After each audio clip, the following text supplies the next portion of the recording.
New here, my name is Annabeth, and today's video is episode 3 in a series that I'm making that I'm calling Adventures with a Sock Machine. And it's just a series where I am going through learning kind of like the ins and outs of my new Dean & Bean sock machine. And the first video was me like unpacking it and setting it up. The second video was me like figuring out how to knit on it, kind of. And then this video today is going to be my first like real project on the sock machine. I'm gonna try and record all the steps that I'm taking today to make this project. So yeah, buckle up, buttercups. It's gonna be an interesting ride for sure. It's gonna be my first time following a sock machine pattern. I also have the videos queued up for this project that I'm gonna try and like crank along to as well. So we're gonna see how it goes. So first, a little intro into what project that I'm doing. I am going to be making a setup bonnet. So if you don't know what a setup bonnet is, it's these guys here. So this one is the setup bonnet for my 72 needle cylinder. When I bought my machine, the package that I chose came with 2 cylinders, so I picked the 60 and the 72, and those automatically came with sock bonnets, not sock bonnets, starter bonnets, setup bonnets. And basically, as you can see, like they have little split rings on there, and these just make casting on to your machine a lot easier. So I automatically got one for my 72 and my 60. This one has a little bit of my practice knitting still on it. But I also bought an extra cylinder to have a little bit of variety in the sizes of socks that I would be able to make. So I have a 64 needle cylinder, but this did not come with a setup bonnet. It instead came with split rings. So there's 32 split rings because you only need one for every other needle when you're casting on, but that's a whole other thing. So I have to make a setup bonnet for this. I haven't, with the setup bonnet, that's the main way I've learned to cast onto my machine, so that's the main reason I want to make one for my 3rd cylinder. I know it's possible to cast on without a setup bonnet or just with like a scrap tube of knitting and stuff, but I really like how the setup bonnets work right now, so that's why I want to make another one. I've been doing a lot of practicing since my last video. I've actually printed off some resources. These are free resources from Dean & Bean's website.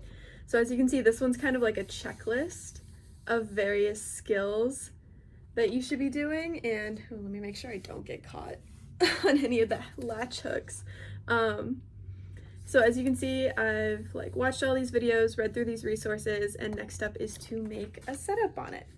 And that's a crank along. So that's what we're hopefully gonna do today. Some other resources that I've printed, they have this really nice tension and like tube size that you should get from different cylinders with different tensions. So like when you adjust the cams to adjust tension or something like that. So that's a really good resource to have. And then they also have this one on their website, which I was super excited about because it compares, I believe their US shoe sizes to,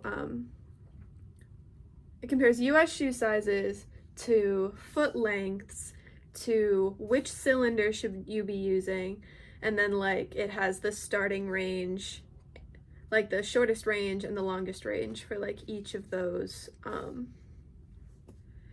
cylinders / shoe sizes. I'm not explaining this very well, but it's a table that shows all the things. So when I eventually do start making socks and I want to make socks for other people, I could be like, hey, what's your shoe size? And then based on that, and then based on like whether if they say like they have kind of like a narrower foot or they have a wider foot, whatever, I can use this to help figure out which cylinder I need to use for their socks.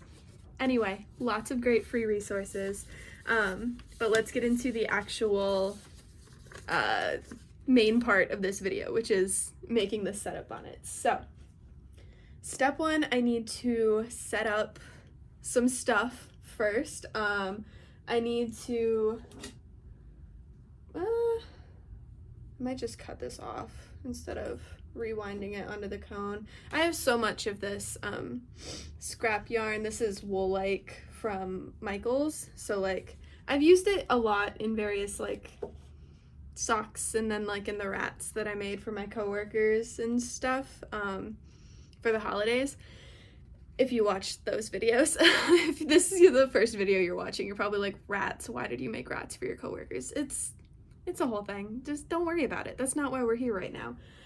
So I'm gonna make this setup bonnet in this yarn. This is from Teeny Button. It is Pumpkin Patch. Yes, Pumpkin Patch on her soft sock base.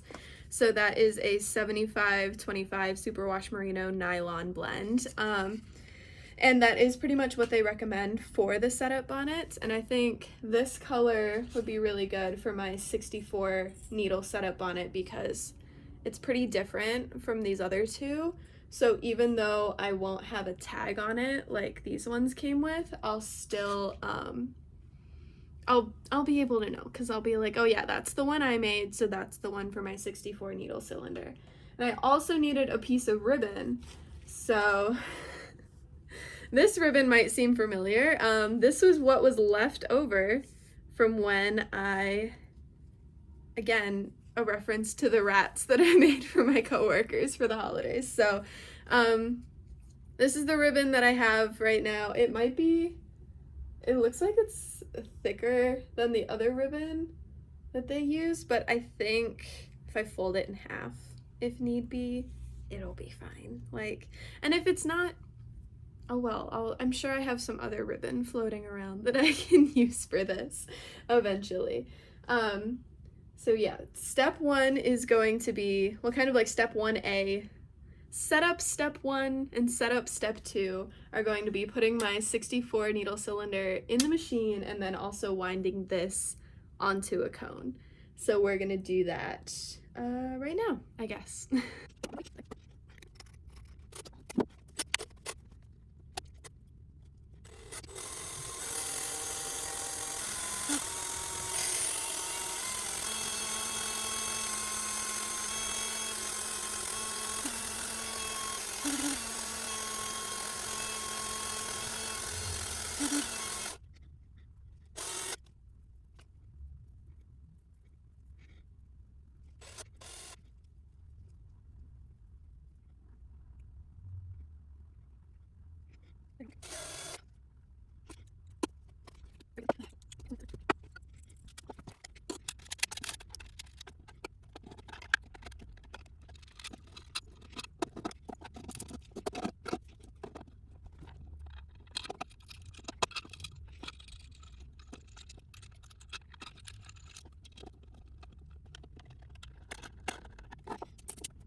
I think I'm just gonna keep cutting off the top of my head because it's really hard to like find a frame where I'm sitting comfortably. I'm not like hunched over and where you can see some of the machine. So we're just gonna stick with this. So I have my 64 needle cylinder in the machine. I have it all needled.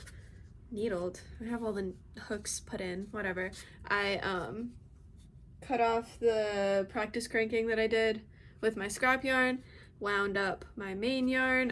It's not the prettiest cone, like typically you want it to like kind of still follow the cone shape, but I think it'll be fine. If I end up with yarn barf, oh well, I'm still learning.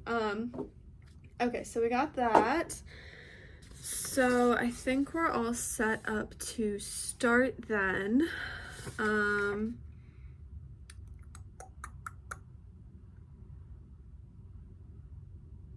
Yeah, so I So first up is to, I have to cast on and crank several rows of waste yarn. But I have to watch the video for sure to make sure I know how to cast on, because, yeah, I don't know how to cast on without a bonnet yet.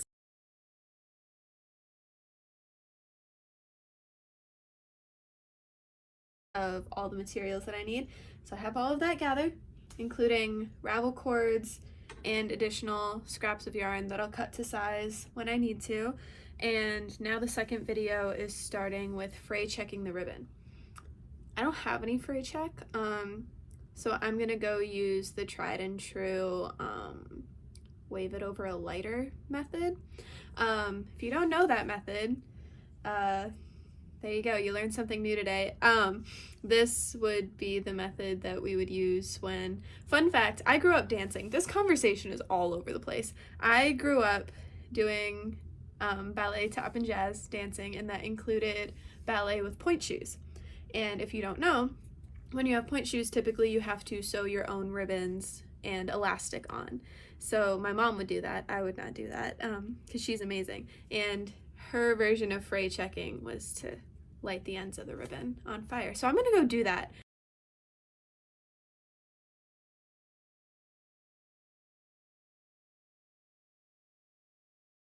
On camera, but that's after the fact. That's with hindsight being 2020. So, and they're using a Set Up Bonnet to cast on. I don't have one yet.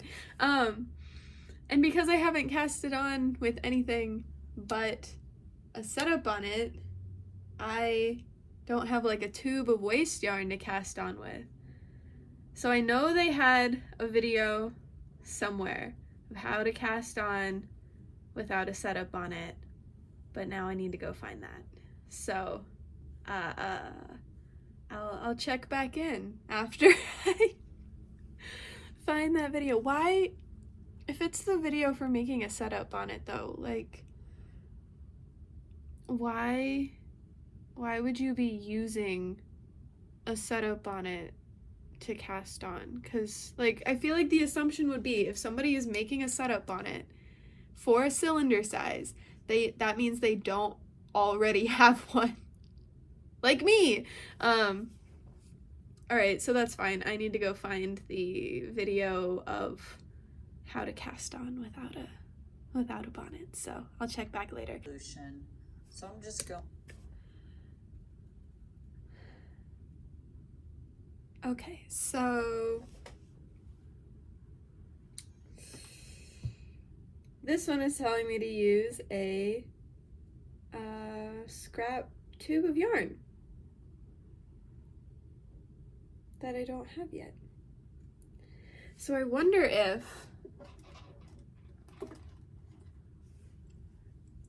maybe there's a reason I didn't feel like taking this off yet. Like, do you think I can use this? I made this on the 60 needle cylinder though. All right, I'm gonna keep watching to see if I could potentially use this instead.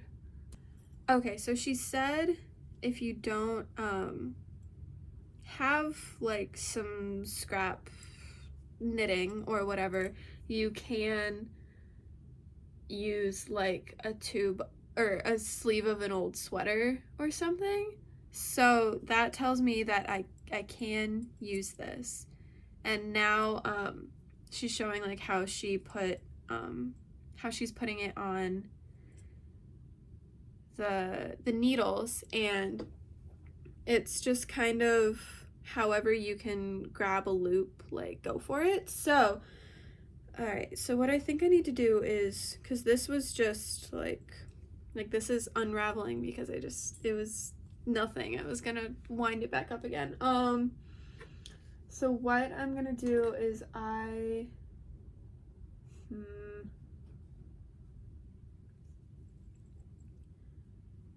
have to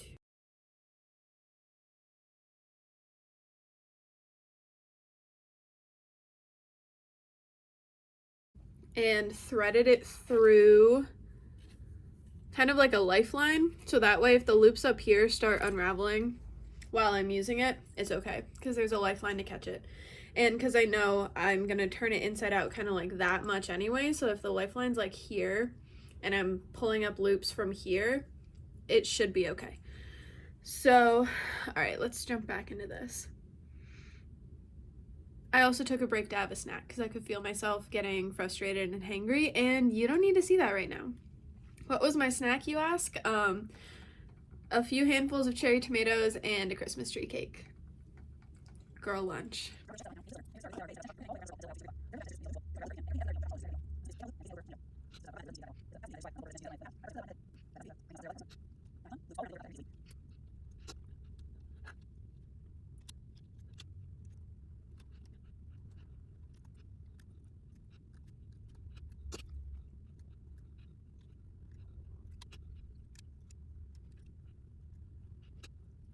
So I've hung loops for all the needles I can reach easily, but I think I'm gonna fix some of the ones up here because the needles, it's kind of like the loops that I chose aren't like very in line with the needles, so I think I'm gonna change. I don't think it really matters, right?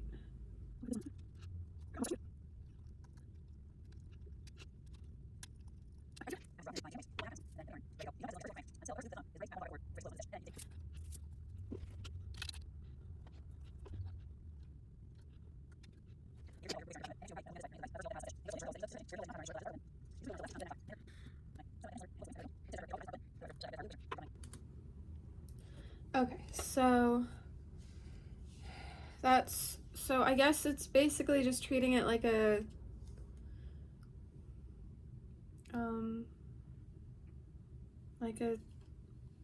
setup bonnet, starting bonnet, whatever. It's still kind of weird though, cause like, I don't know, like I feel like they could have said like, hey, if you don't have a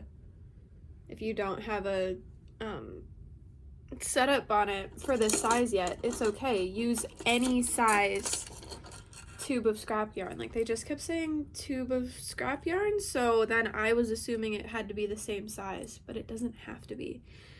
So I don't know, that's probably just me overthinking it or something, but oh well, here we are. So I have my scrap yarn ready to go, and we are now casting on for the setup bonnet.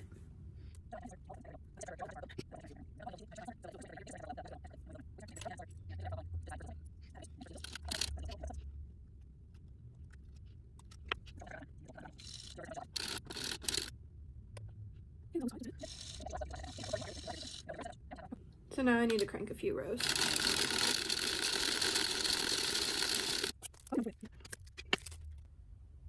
Okay, so I cranked like just over an inch of scrap yarn, and now I believe we're adding the ravel cord.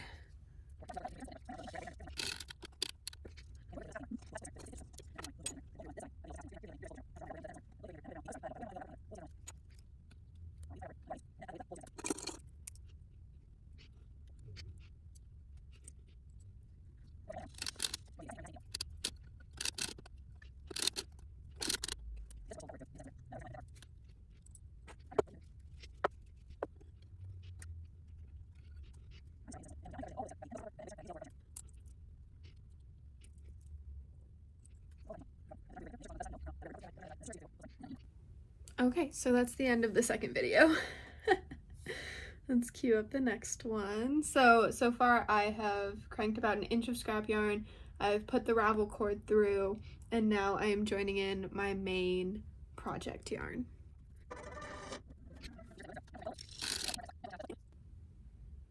Dang it. I forgot to tuck the very ends of my yarn. And ravel cord back into the cylinder. That's okay though.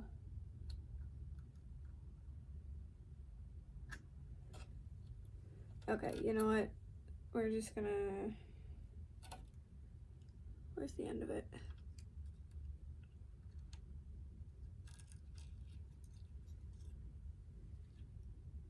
it's fine. It's really just the ravel cord that's caught now, so I'll, no, latch, you stay down, please. Thank you. It's really just the ravel cord that's caught right now, so I'll deal with that later.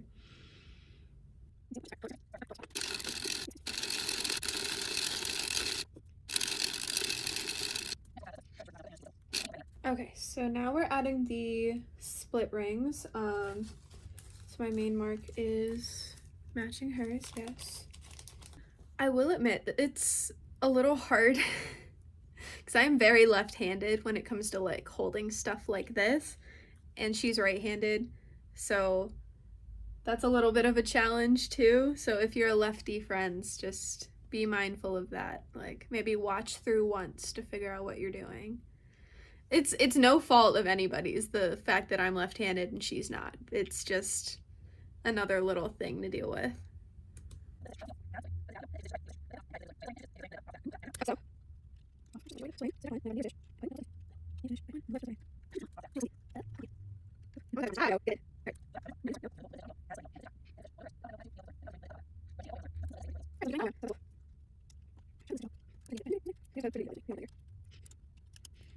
The issue is that the split rings don't stretch like the stitches do. So then when you're doing the last step of like taking the split ring off and looping it over, it's like a struggle of metal against metal rather than like stretchy yarn against metal.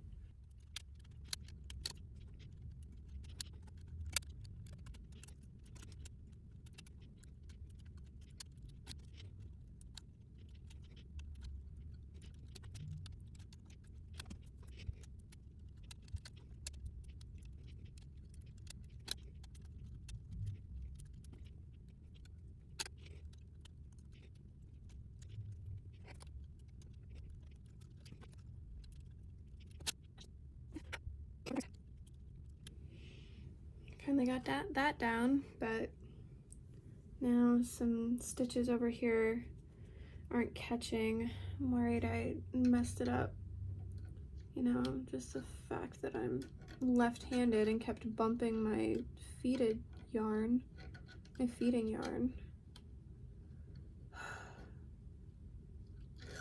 Alright, at least I made it so that one caught.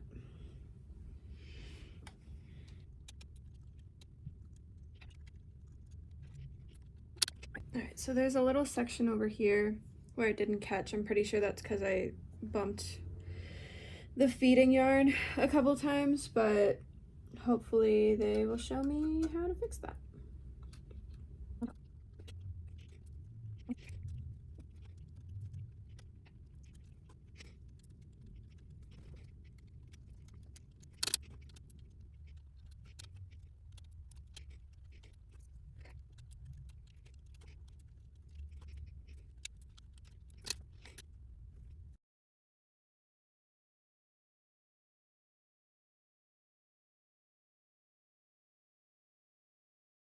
I think at this point, I'm just gonna go ahead and take it all off, and we're gonna revisit and start over again either later tonight or tomorrow because I do have to start making dinner soon. And then we'll go from there because I have yarn that didn't get caught. I have stitches that have like 3 loops over here, so I think I'm just gonna take it all out, start over again soon. But I learned a lot from this, so that's good.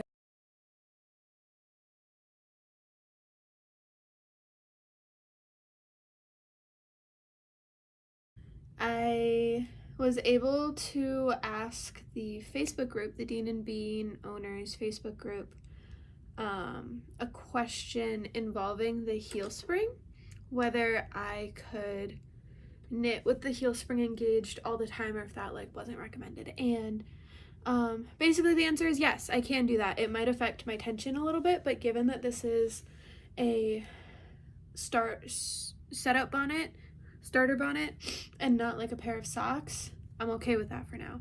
So with the heel spring, what that's gonna do is hopefully it'll help keep my yarn tensioned properly, because that was the problem earlier. I kept, like when I was putting the split rings on my needles, I kept bumping, because, you know, left-handed, I kept consistently bumping the yarn, and then because I'm still very new at this, I forgot to check and make sure that the yarn was correctly tensioned before I moved the needles. So this engaging the heel spring should help keep the yarn tensioned the entire time. So hopefully that will solve my problems, and we can get going with this. Keep following the crank along. So I'm gonna get into this. I think I'm just gonna put my phone, my camera, my phone that I'm recording on, I think I'm just gonna put it on time-lapse mode and like put it so you can see what I'm doing and just go from there. Because even though I have the motivation to try again, I don't necessarily, sorry guys, I don't necessarily have the motivation to like stop and talk about everything that I'm doing right now. So I'm just gonna put on time lapse. If it works this time, great.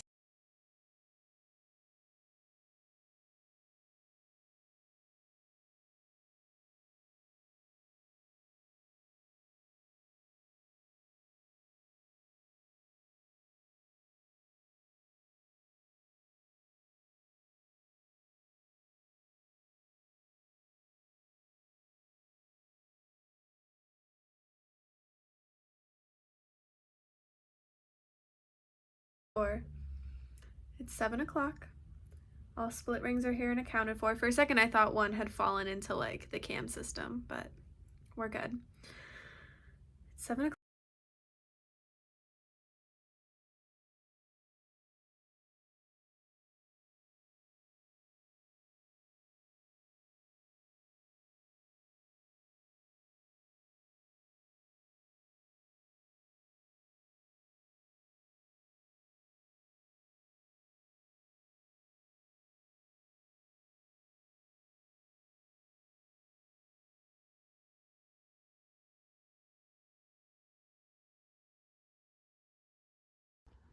And here we are about 40 minutes later. As you can see, I've got about, let's see, there's my first split ring. There's the one I just added.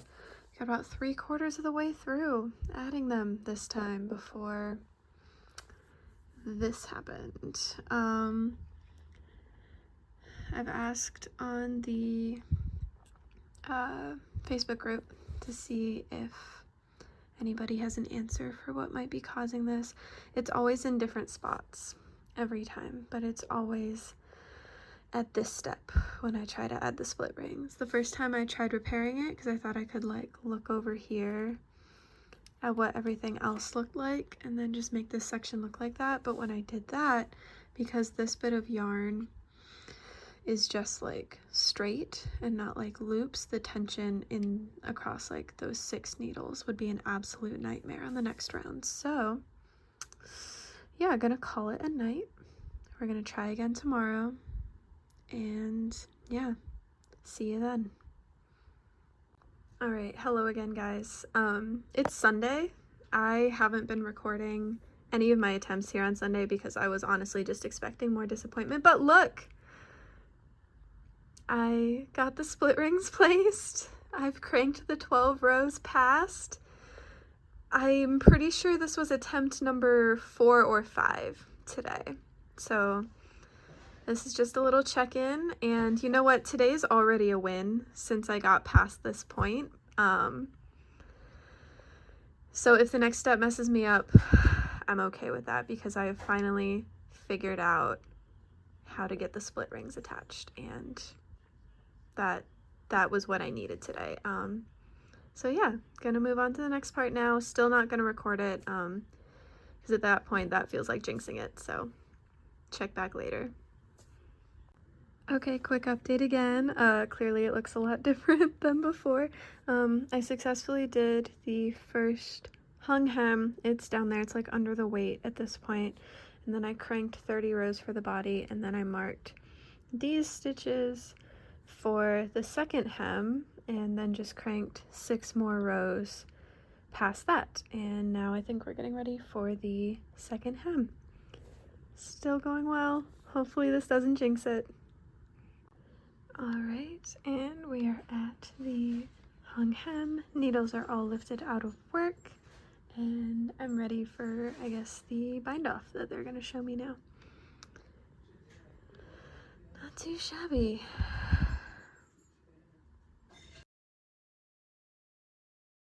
I have a Set Up bonnet. Oh, it's upside down. I have a Set Up bonnet. It's here. It's done. It's not falling off my needles anymore, or falling apart, or making me go hunting on the carpet for split rings. 'Twas an endeavor. So here it is with its little sibling bonnets. I do still need to add the ribbon at the end. I was originally, like I showed you yesterday, I was going to use this ribbon and like fold it in half, but I wasn't liking it, so I found this ribbon instead. I don't need to go burn the ends of it. It's fine. This, fun fact, actually came off of one of those little Amazon packages that you get when you're like, oh yeah, wrap the gift for me, and they just put it in like that recycled plastic bag with the ribbons. This is a ribbon from that, and I just ripped it out of there. So threaded it on my needle, and now I just go in and out of the little eyelets that I made. I did not need that long of a tail. Here we go. In and out, in and out. I like how the green looks with this yarn. I think this will be a better choice than the snowflakes. Then I just gotta like even it out a bit. There we go, not too shabby. And then we cinch it up.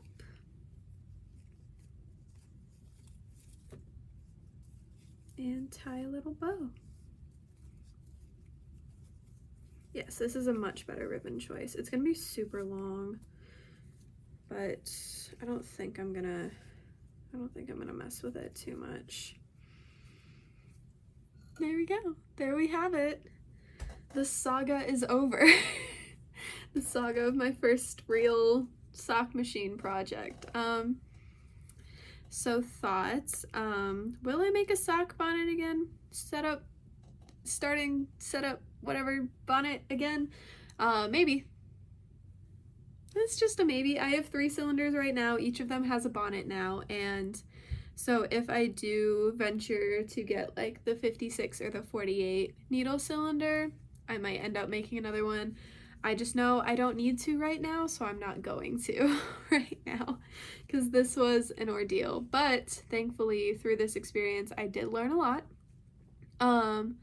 And now I have almost like a checklist in my brain of things to check because of how many times I had to start over when adding these split rings to this project. So I feel like I have a pretty good sense of what to look for now to try and figure out if something goes wrong, like what's going wrong.